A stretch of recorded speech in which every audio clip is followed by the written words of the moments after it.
Good afternoon, and thank you for your time. I know that not everyone is extremely busy with the startup of the new company and getting everything off the ground. I wanted to thank you for making sure that cybersecurity and especially our cyber resilience strategy here at Sundowner Software Solutions was something incorporated to the culture of the company from the beginning and not just bolted on at the end of an afterthought.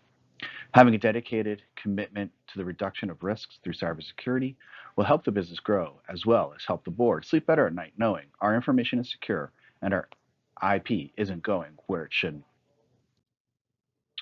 Imagine running a software development company, creating tools governments and militaries depend on to keep their systems running smoothly. You might think that as long as your product works well, your clients will be happy and secure. But let me share with you the story of the SolarWinds cyber attack, which shows just how critical it is to prioritize security, especially for companies that develop software used by governments and militaries.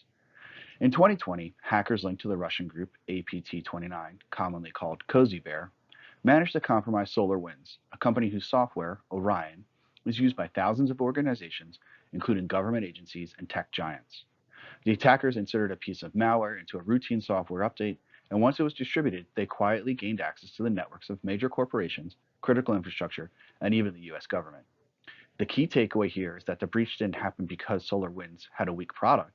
It was a trusted software update that introduced a vulnerability. For a software company, this is a huge wake-up call because this can result in the loss of contracts and revenue for us.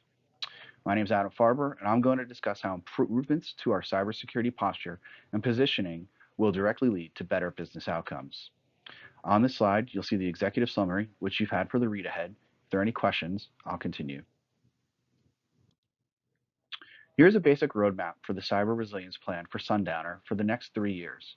Looking ahead as we stand, the company up, we will have a crawl, walk, run mindset, but that does not mean that our crawl will be anything less than spectacular, and our walk and run will be outpacing industry standards and putting our company on a level of much larger companies because we want to set ourselves apart from our competitors.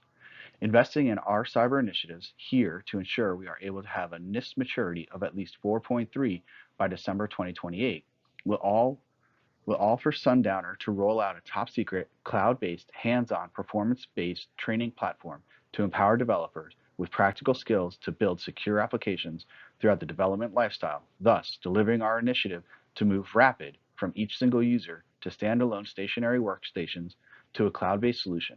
Replace a range of hardware-based security appliances with next-generation software as a service system, improving cyber defense and reducing OPEX by 20% ties directly into the board's initiative to deliver $2 million cost efficiencies by fixing broken processes.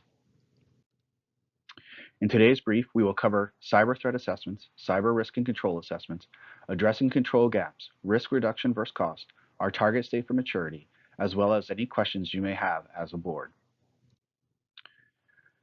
Here we see the cyber threat assessment.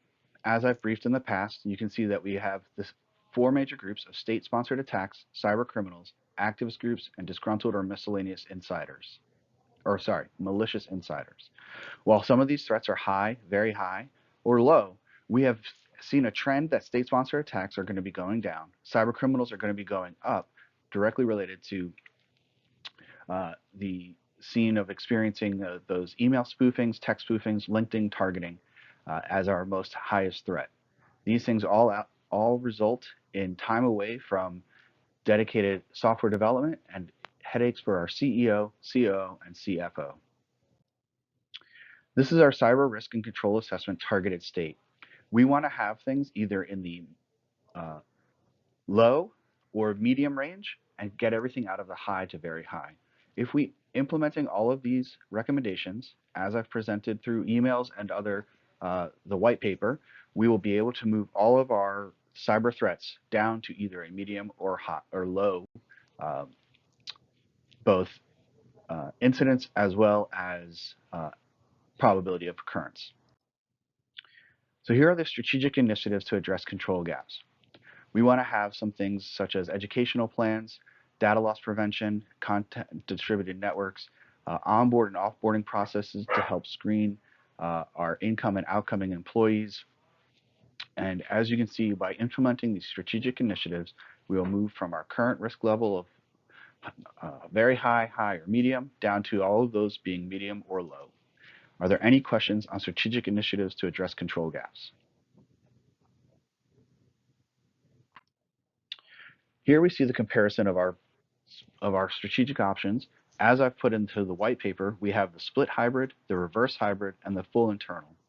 While the costs may vary, I would say that we need to do the split hybrid, where we have the internal MSP, and then they have the external MSSP, and then we have fully internal by January 2028, so that way we have full control with full cyber resiliency in-house, and we have the utmost control, and we have the oversight required and needed in order to achieve that maturity of 4.3.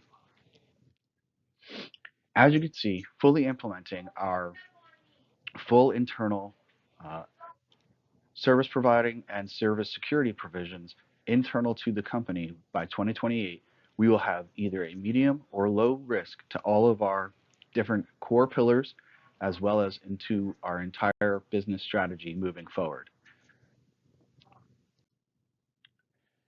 The summary of these strategic initiatives, the data loss prevention, content distributed network, intrusion detection system, prevention system, firewall, etc., you can see here on this slide, I've broken up into the owner or sponsor, where I will take most of the responsibility for our cybersecurity performance and improvements, as well as our entire positioning, with the oversight of Spanky as our Vice President of Information Technologies. On the right-hand columns, you'll see our CapEx and our OpEx for these expected initiatives, and then we can tie them directly into how they will function for business initiatives of being able to reduce our overall cost of doing business, as well as expanding into the other networks for other military services. If there are no questions on the summary of strategic initiatives, we're going to move on. This concludes the portion of my brief for this board meeting. As we have talked about throughout the entire presentation today, if there are any questions, please let me know either through email or at this time or at the end of the meeting. You can pull me aside. I greatly appreciate your time today. And just remember that with a strong integrated cybersecurity position and posturing, we will be able to defend against all modern threats and those in the future. Thank you for your time.